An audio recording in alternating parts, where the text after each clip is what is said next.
पैसे हाताळण्याचा प्रयत्न करत आहे. चला तर सुरू करूया.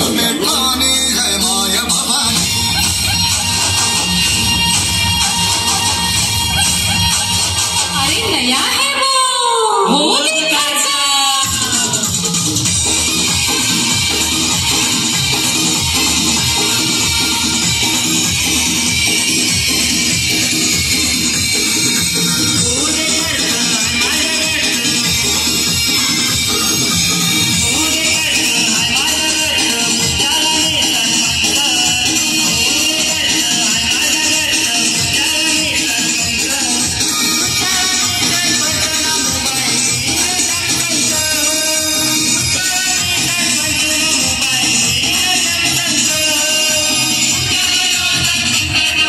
एवढा टाइम जायला शाळेला सरपंच आयला नाही अजून.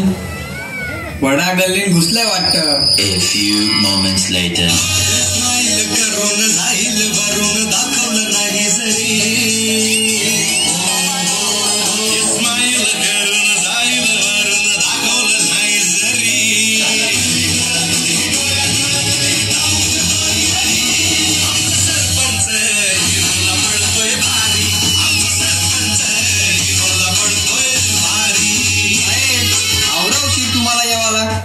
काय सांगू खबऱ्या तुला, काल रात्री घालून घालून जाम दमलो. काय साहेब काय घालत होतो तुम्ही? अरे चायपत्ती बद्दल बोलते मी. तुला काय वाटलं? मला वाटलं चल खोल मग आता. काय काय साहेब काय खोलू? अरे फायली खोल, न तक्रारी सांग, न बोलव एकाला आतमध्ये. यमी बाय या.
साहेब ही यमी, हिच्या नवऱ्याचा मृत्यू झाला.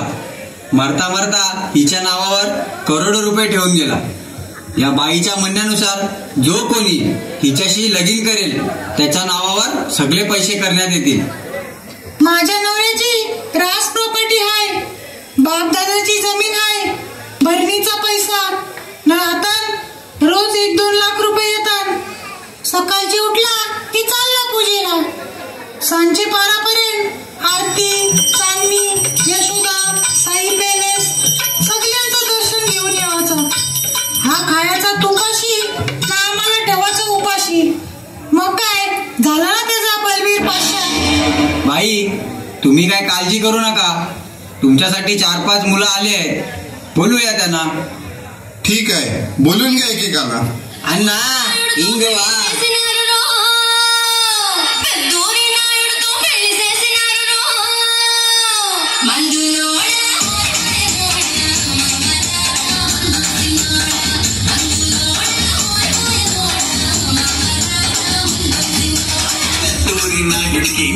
ನಾನು ಅನ್ನ ಕಾದು ಕೇಳ ಹೀಗೆಲ್ಲ ನಾನು ಎನ್ನು ನುನ್ನು.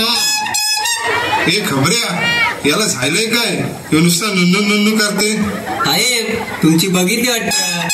अय्यो तसं नाही की हो, हे आमचं नमस्कार असत. ठीक आहे पुढे बोल. तुला या बाईशी कला लगीन करायचं आहे? माझा एक छोटासा धंदा असत, इडलीचा म्हणतो की मी.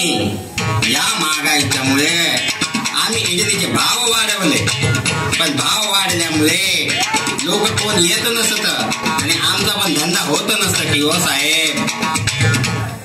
हा साहेब याला ओळखतं मी, आपले पाटकावर याचा धंदा आहे. तय भोकं पाडीत असत. वड्याला बोलतोय मी. अय्यो ते मेंदूवाडा असतं. ठीक आहे, पुढे बोल. तुला या यम्मी बाईशी कला लगीन करायचंय? साहेब माझे एक छोटस धंदा असतो, इथंशी लगीन करून मी मोठं हॉटेल टाकायचं म्हणतो. हो घे उंदीर आग्या. साहेब हा अण्णा आपल्याला गंडवतोय. याचे मुंबईमध्ये 5 नाले आहेत. त्या नाल्यांशी ही लोक नारळ काढतात, ते उन्हात सुकवतात न त्याची चटणी बनवून इडली बरोबर विकतात. न आपली पोरं जातात रातचे इडल्या खावाला, चटणी खावाला. कुर्ला न वांडूपचे मध्ये योच तर चटणी सप्लाय करत. काय रे अक्कर माशा, हे बोलते ते खरं आहे का? नाही साहेब, काय करू साहेब, नारळाचा भाव वाढवला असता. बघ अण्णा, तुझे चाले ऐकूनशी मला नाही वाटत जशी लगीन करत. बाई याच्याबद्दल तुमचं काय म्हणणं आहे? काय बोलू मी? याला आधीच बोकं पाडायची सवय आहे.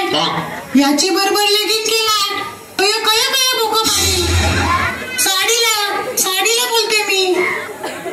याला राहू द्या, बोलवा पुढच्याला म्हणते मी. पाठवा पुढच्याला.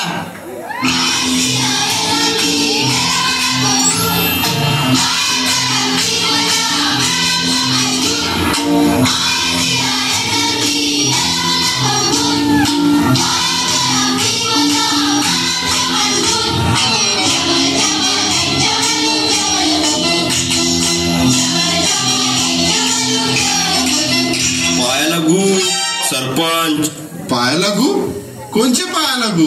माझे का तुझे? साहेब यो बॉबी, याला सगळी चड्डी नाग्या बोलतात.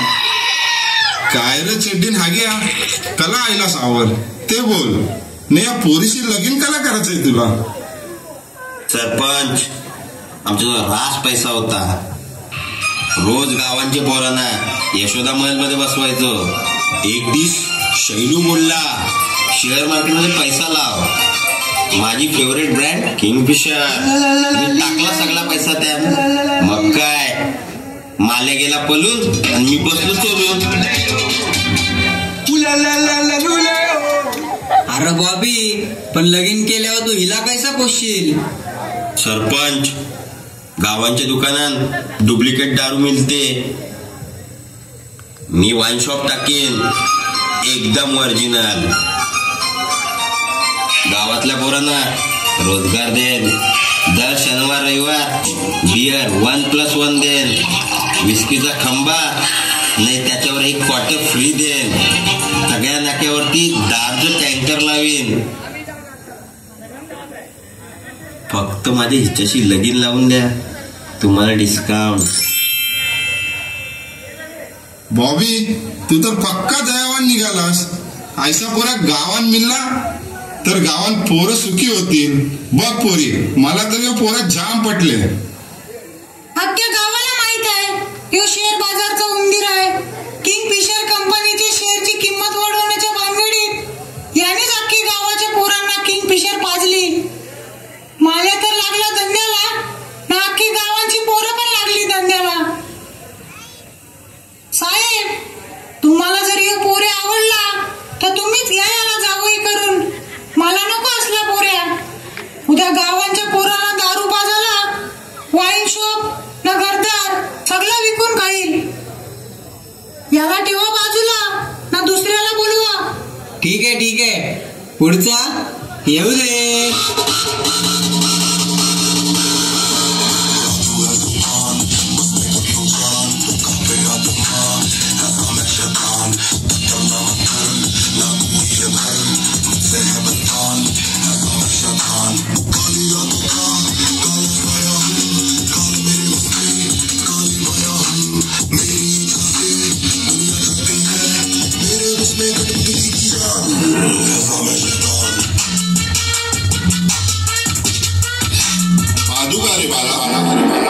नको बाबा, तू पाजला तर आया जमलेली सगळी पाहुणी मंडळी पळून जातील. मग आपलं होलीचं सोंग कोण बघेल? यो बाबा मला चतुर वाटते.